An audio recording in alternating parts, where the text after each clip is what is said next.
এবার আয়ে অতীতের সব রেকর্ড ভেঙে দিয়েছেন প্রবাসীরা।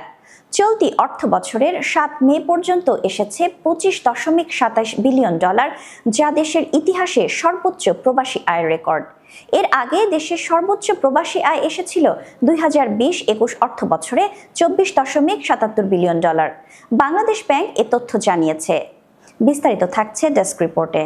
দেশ থেকে অর্থ পাচার কমেছে হুন্ডির দৌরাত্ম্য, আর এসব কারণে বৈধ পথে বাড়ছে রেমিটেন্স। অন্তর্বর্তী সরকার দায়িত্ব নেওয়ার পরপরই বেড়ে গেছে রেমিটেন্স বা প্রবাসী আয়ের গতিপ্রবাহ।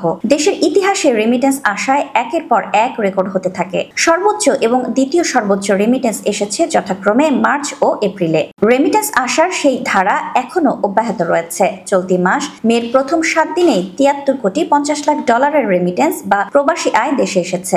বাংলাদেশি মুদ্রা প্রতি ডলার 122 টাকা হিসেবে, যার পরিমাণ প্রায় 8,967 কোটি টাকা, আর প্রতিদিন আসছে $10.50 লাখ বা 1,281 কোটি টাকা। এভাবে রেমিটেন্স এলে চলতি মাসে আবারও রেকর্ড হতে যাচ্ছে, অর্থাৎ $3 বিলিয়ন অতিক্রম করতে যাচ্ছে।